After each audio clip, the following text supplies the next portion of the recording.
إن الله وملائكته يصلون على النبي يا أيها الذين آمنوا صلوا عليه وسلموا تسليما.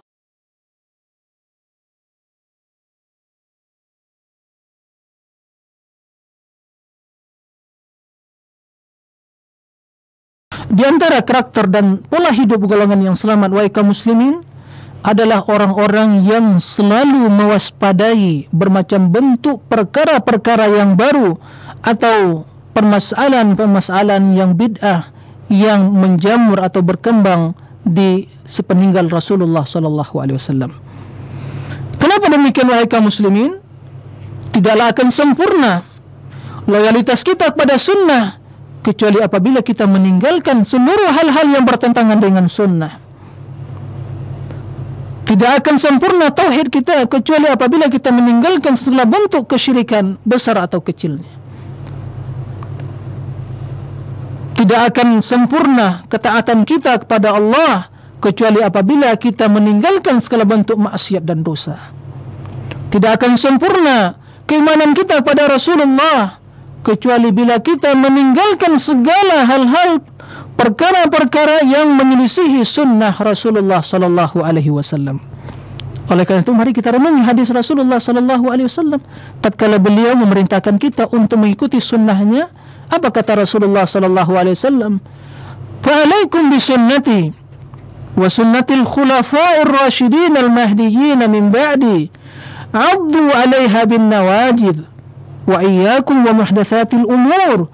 فإن كل محدثة بدعة وكل بدعة ضلالة وكل ضلالة في النار. Berpegang teguhlah kamu, kata Rasulullah, pada sunnahku dan sunnah para sahabatku.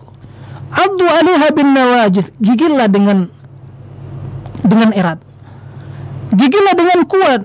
Peganglah sunnah itu dengan kuat. Amalkan, laksanakan dalam kehidupan kita. Alaikum bisunnah, addu 'alaiha bin nawajid. Kemudian kata Rasulullah sallallahu alaihi wasallam, wa iyyakum wa muhdatsatil umur. Beliau memperingatkan kita, wa iyyakum wa muhdatsatil umur. Tinggalkan oleh kalian, kata Rasulullah, segala perkara-perkara yang baru. Apa itu perkara yang baru? Yang tidak dalam agama ini, yang tidak ada sunnah dari Rasulullah sallallahu alaihi wasallam. Sekalipun manusia mengatakan itu suatu hal yang baik, tidak ada yang baik setelah datang sunnah Rasulullah sallallahu alaihi wasallam. Tidak ada yang baik hal-hal yang datang setelah sunnahnya, menyelisih sunnahnya, maka hal itu tidaklah dianggap satu kebaikan oleh syariat Islam. Tidak ada agama yang baru, tidak ada aliran yang baru, tidak ada cara peribadatan yang baru, tidak ada jamaah yang baru setelah datangnya sunnah Rasulullah sallallahu alaihi wasallam. Ma lam yakun yawma idzin dinan fala yakunu al-yawma din. Apa yang tidak pernah menjadi sebuah agama, sebuah pemikiran, sebuah aliran, sebuah pemahaman di zaman Rasulullah, maka tidak akan pernah terjadi, tidak akan pernah menjadi suatu aliran, pemahaman, pemikiran, ideologi sampai yaumul qiyamah.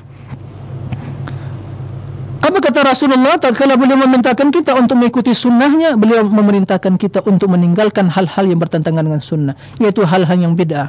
Hal ini menjelaskan pada kita, wahai kaum muslimin, dalam kita menjalani agama Islam yang mulia ini dan mengamalkannya dan mengikuti sunnah beliau, maka mari kita mempelajari sunnahnya, berpegang teguh pada sunnahnya, dan juga meninggalkan bid'ah dan mewaspadai bid'ah dan memperingatkan umat dari hal-hal yang bid'ah. Banyak bid'ah yang berkembang di zaman sekarang ini. Berhubung kita di zaman atau di bulan Sya'ban, ada suatu bid'ah yang sangat atau yang gemar dilakukan oleh sebagian manusia, kaum muslimin, yaitu mengkhususkan malam-malam Sya'ban dengan ibadah-ibadah tertentu, dengan solat-solat tertentu, dengan salawat-salawat tertentu. Tentu ini adalah hal-hal yang bertentangan dengan sunnah Rasulullah sallallahu alaihi wasallam. Adapun hadis-hadis yang menjelaskan, mengkhususkan ibadah di pertengahan bulan Sya'ban, dijelaskan oleh para ulama, adalah hadis yang tidak sahih, hadis yang dhaif, hadis yang lemah. Bahkan sebagian banyak di antara yang paling banyak atau mayoritas ada hadis yang palsu. Sebagian dijelaskan oleh para ulama dan juga para ulama dari kalangan madhab Syafi'i rahimahullahu ta'ala. Oleh kerana itu, tidak boleh bagi kita mengkhususkan malam-malam pertengahan Sya'ban dengan ibadah-ibadah tertentu. Sebab Rasulullah SAW tidak pernah menghususkannya, para sahabat tidak pernah menghususkannya. Akan tapi apabila merupakan suatu kebiasaan seseorang beribadah, baik itu di pertengahan Sya'ban atau di luar Sya'ban, dia terus beribadah pertengahan malam dan tahajud, maka tetap dia melanjutkan terus melakukan ibadah sebagaimana yang biasa dia lakukan. Akan tapi tidak boleh menghususkan, sebab pengkhususan adalah tanggung atau tugas syariat. Manusia tidak berhak mengkhususkan cara metode ibadah kalau tidak pernah dikhususkan oleh Allah dan Rasulnya.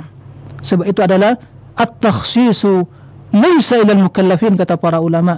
Takhsis mengkhususkan itu bukan tugas orang-orang mukallaf, yaitu kita yang diberi kewajiban oleh Allah Subhanahu wa taala untuk melaksanakan syariat ini. Oleh kerana itu, wahai kaum muslim, perhatikanlah dalam hidup ini. Apabila kita mengikuti sunnah, perhatikan hal-hal yang akan membatalkan sunnah tersebut, yaitu bid'ah. Sangat banyak dalil-dalil yang menjelaskan larangan melakukan bid'ah dan perintah mengikuti sunnah. Yang demikian itu menjelaskan pada kita bahwasanya tidak akan sempurna keimanan kita, keislaman kita, dan juga tidak akan sempurna kita mengikuti sunnah kecuali bila kita mewaspadai hal-hal yang menyelisihi sunnah Rasulullah SAW. Kaum muslimin dan muslimat, para pendengar yang dimuliakan oleh Allah Subhanahu wa taala,